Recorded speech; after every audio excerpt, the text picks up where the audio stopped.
Hello everyone, my name is Sean Zenko and today is September 28th, 2012 and I'm here today to give you a report on my trends analysis. When given this assignment as the final and looking at it for the first time, the first thing that came to my mind was wow. I didn't even know where to begin. I was so overwhelmed, not because there was a lot of topics to choose from, but because there were so many good topics to choose from. Coming into this class, I probably couldn't give you a single sentence explanation about any of these trends. But now, after just 8 short weeks, I feel confident in explaining what I have researched and learned. For this final, I chose 3 trends. The first trend I chose was from the course list, and that trend is change. Change to me is such a broad topic. When people think of change, they think of good or bad. And that is true because when something is subject to change and you are uncertain of the outcome, it could either be a good thing or a bad thing. There are 2 types of change. There's personal change and organizational change. I'm going to concentrate on the organizational change.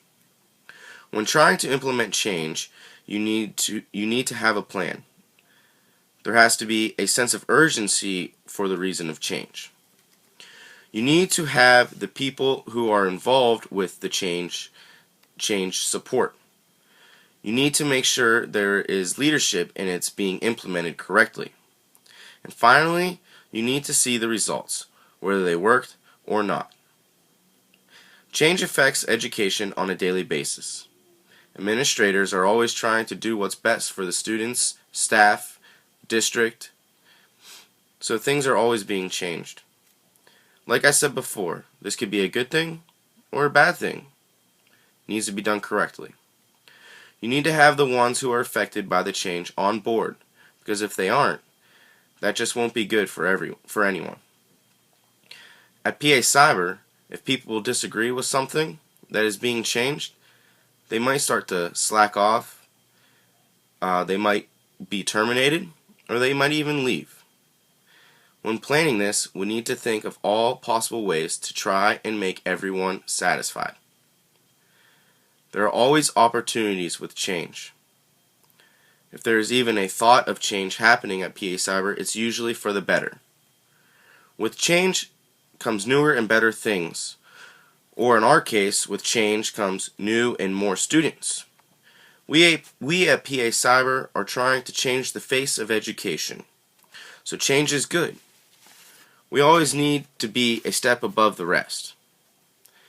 The only recommendation that I have right now about PA Cyber and change is that everything going on currently, I think this is when staff should be informed the most with what is happening. It's not fair to leave us in the dark and keep us guessing. That's how rumors start, and we don't want that. We just want the truth.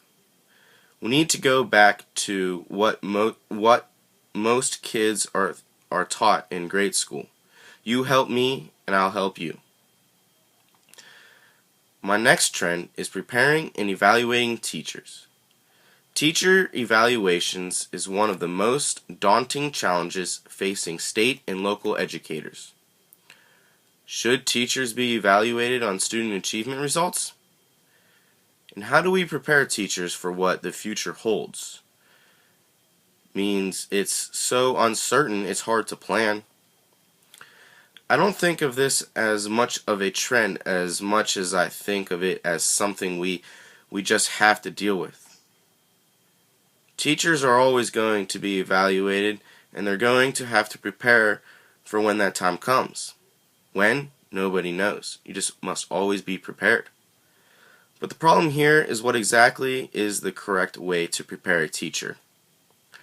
I mean, we go to college and we learn, but each professor is different and teaches a different way. Kind of like how most students learn in different ways. So I believe that we as educators can only prepare to the best of our ability and do what we think is right and put the students above all else. But what I think is the best for schools should have preparation programs to give guidelines of what they expect from us so that when evaluation time comes, we are prepared. And like I stated earlier, each student is different and learns differently from one another. So I don't think that teachers should be evaluated on student achievement as heavily as they are. Evaluators need to look at the surroundings that the teacher is in. Is it an upper class or lower class school that they're in? Are there a lot of students that come from poverty? Are there few students that come from poverty in their class? All those things need to be factored in when evaluating a teacher. Before a teacher can get a job, they must be certified, just like an accountant or a lawyer has to be. So that right there should show you that they're qualified to be in a classroom with students. If teachers feel like they're being hounded, that may cause problems, and soon, instead of there being no teaching jobs, there may be a lot, because teachers may feel pressured and have no choice but to leave. But this is also a good thing, because evaluations let you and your teachers know where they lie and what they need to work on. At PA Cyber, all employees are evaluated yearly on their performance, whether they're certified or non-certified. Teachers more heavily than others, but our evaluations are different than those of a brick and mortar school. Our evaluations evaluate us on customer service skills and how we talk on the phone and how we present ourselves, since we provide a service in a different way than other schools. We still provide a service of educating our children, but in a very unique way. My only recommendation is that I hope that one day the results of standardized tests aren't factored into evaluations of teachers. I believe that one test doesn't make or break a student, and it shouldn't do the same for a teacher. The last trend I am going to talk to you about is choice, charters, vouchers, and parent options. Since graduating college and going to work for a school, I see and hear about this more now than ever. School choice, and I always knew what it was, but now more because I work for a cyber charter school. This trend to me seems more like a battle. It's one school versus another school, parents versus schools, schools versus parents, and so on and so on. It's a never-ending battle.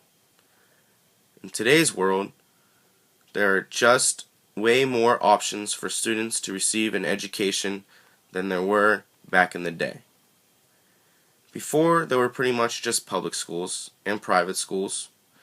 Nowadays, there's cyber schools, cyber charter schools, magnet schools, public schools, private schools, and other types of schools, making the choice for students and parents much more difficult.